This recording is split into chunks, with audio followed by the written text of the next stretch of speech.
Liquor scam విషయంలో మొత్తానికి charge షీట్లన్నీ submit చేసిన తర్వాత సిట్ సప్లిమెంటరీ ఛార్జ్ షీట్లతో సహా దాదాపుగా ఒక 50 పైచిలుకు ఎక్యూజ్డ్గా డిక్లేర్ చేసిన తర్వాత అందులో కొన్ని అరెస్టులు కూడా జరిగిన తర్వాత కొన్ని హై ప్రొఫైల్ అరెస్టులు కూడా జరిగిన తర్వాత కొంత స్తబ్దుగా ఉంది.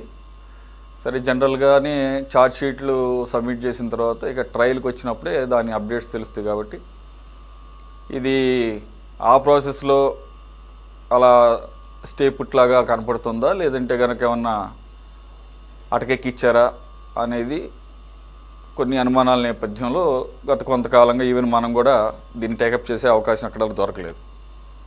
మధ్యలో అనుకుంటే ఈడీ ఏదో మళ్ళీ కాస్త యాక్టివిటీ ఏదో కనపడింది, మళ్ళీ కొన్ని నెలల పాటు ఏమీ లేదు కదలిక. ఈరోజు ఏకకాలంలో అగైన్ హై ప్రొఫైల్ పర్సన్స్ ఎవరైతే ఉన్నారో ఈ స్కామ్లో వాళ్ళ ఇళ్లల్లోనూ ఆఫీసుల్లోనూ ఈరోజు మార్నింగ్ నుంచి ఈడీ సోదాలు చేస్తుంది, తనిఖీలు చేస్తుందని అన్నారు. మరి ఆ తనిఖీల్లో ఏం ఆధారాలు బయటపడ్డాయి, ఏమన్నా కీలకమైన డాక్యుమెంట్స్ ఏమన్నా సీజ్ చేశారా ఏంటనేది అయితే అప్డేట్ లేదు. అయితే నాకు బేసిక్గా కొంచెం డౌట్ ఏంటంటే, ఇప్పుడు ఈడీ కూడా ఎంటర్ అవుతుందని అందరికీ తెలుసు, దీంట్లో మనీ లాండరింగ్ జరిగిందన్నది కూడా తెలుసు.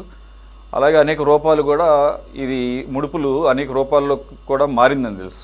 గోల్డ్ అని, అలాగే విదేశాలకు కూడా వెళ్ళిందని చెప్పేసి రిటర్న్ మళ్ళా సూట్ కేస్ కంపెనీలు ఏదైతే గతంలో జగన్మోహన్ రెడ్డి గారి పాత కేసులు అలాంటివి ఉన్నాయో దాన్ని రిజంబుల్ చేస్తూ అలాగే మళ్ళీ లాండరింగ్ అయ్యి బ్లాక్ అలా వైట్ అయ్యి తిరిగి మళ్ళీ సూట్ కేస్ కంపెనీల ద్వారా వచ్చిందనేది.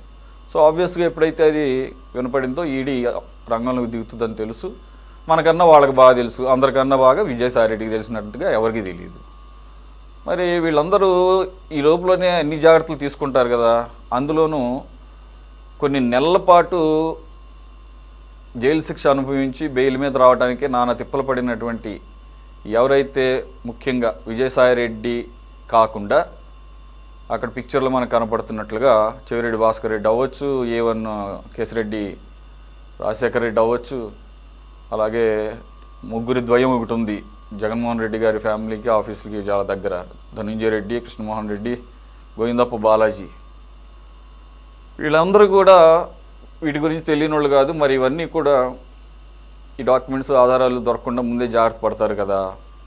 మరి తీరిగ్గా ఇప్పుడు సోదాలు చేస్తే ఏం ఉపయోగం అనేది నాకు అనిపించింది. లేదు, ఎక్కడ దాచినా కానీ సప్త సముద్రాల అవతల కానీ ఉన్నా కానీ తీసుకొస్తారేమో ఇటువంటి దర్యాప్తు సంస్థలు, నాకు తెలియదు. కొన్ని ఆధారాలు ఫిజికల్గానే ఉండాల్సిన అవసరం లేదు. ఈ రోజుల్లో ఆల్ డిజిటల్లీ ఎక్విప్డ్ కాబట్టి ఎక్కడెక్కడ ఏ సర్వర్లో ఉన్నా కానీ బయట తీసుకొచ్చే టెక్నాలజీ ఉంటుంది. అలా చూడాలా, లేదంటే కనుక యాంపుల్ టైం ఇచ్చి వాళ్ళు ఎక్కడా దొరకకుండా వాళ్ళు జాగ్రత్తలు పడిన తర్వాత ఇదిగో చూసారా మేము అసలు ఈడీ చెలరేగిపోయి సోదాలు చేసిందని చెప్పేసి ఏం దొరకలేదని చెప్పేసి షో చేయడానికి ఏమన్నా ఆ రకంగా ఉన్న అవకాశం ఉందా? సరే,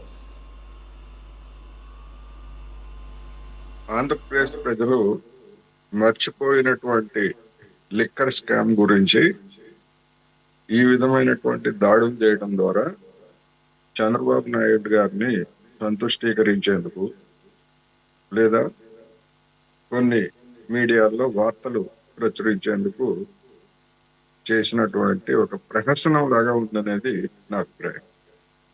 ఎందుకు అంటే అధికారం పోగానే వైసీపీ హయాంలో అక్రమాలకు పాల్పడినటువంటి వాళ్ళు లేదా ఈ విధమైనటువంటి మనీ లాండరింగ్ పాల్పడినటువంటి వాళ్ళు అప్పుడే చాలా విషయాలు వెంటనే సర్దుకొని ఉంటారు. రెండోది, కొంతమంది జైలుకు వెళ్ళొచ్చి బెయిల్ తెచ్చుకొని ఇంత చేసిన తర్వాత ఇంకా ఆఫీసుల్లో ఇళ్లలో ఏదో వాళ్ళ రహస్యాలు లేకపోతే డాక్యుమెంట్స్ ఆధారాలు వీటన్నిటిని కూడా వదిలేస్తారని ఎవరైనా అనుకుంటే అది వాళ్ళ అమాయకత్వానికి నిదర్శనం తప్ప మరొకటి కాదనేది నా అభిప్రాయం. అందువలన మరి చంద్రబాబు నాయుడిని ఆయన గారిని ముఖ్యమంత్రిని సంతుష్టీకరించడానికి కేంద్ర ప్రభుత్వం 2-3 దాడులు చేయండి, మరి జనం మర్చిపోయేట్టున్నారు, అని చెప్పేసి బహుశా ఏమన్నా చెప్పుకుంటారా, లేకపోతే ఏమి సాధించారు, ఏమి సాధిస్తారు అనేటువంటిది నాకున్నటువంటి అనుమానం. ఇన్ని రోజుల తర్వాత ఈడీ కావచ్చు, ఇంకోటి కావచ్చు, ఆ శివుడు కూడా ఇటువంటి వాళ్ళనేమి ఏమి చేయలేరు. వాళ్ళకి కూడా ఆనవాళ్ళు దొరకకుండా చేసేస్తారు. ఆల్రెడీ చేసింటారు, అందులో ఎలాంటి సందేహం లేదు. అందులోనూ క్రిమినల్ మైండ్ తో ఉన్నటువంటి వాళ్ళు కావచ్చు, లేదా అటువంటి సలహాదారులతోటి నిత్యం వ్యవహరించేటువంటి వాళ్ళు ఈ విధంగా మొత్తం ఇంకా ఏదో ఇళ్లలో, ఆఫీసుల్లో లేదా ఇతరత్రగా అవన్నీ దాచుంటారు, అలా వదిలేసి ఉంటారు, మనల్ని ఏమి చేస్తారులే అని ధీమాగా ఉండుంటారని నేనైతే అనుకోవట్లేదు. చూద్దాం, ఈ ప్రహసనం కూడా దేనికి దారితీస్తుందో ఏమవుతుంది అనేటువంటిది మనం చూడాల్సిందే తప్ప దీని గురించి పెద్దగా చర్చించి వీళ్ళు ఏదో పొడి చేశారు, ఈడీ పొడి చేసింది, లేకపోతే ఇంకోటి పొడి చేసింది అని చెప్పేసి అనుకోవడానికి ఏమీ లేదు అనేది మాత్రం నేను స్పష్టంగా చెప్పదలుచుకుంటాను.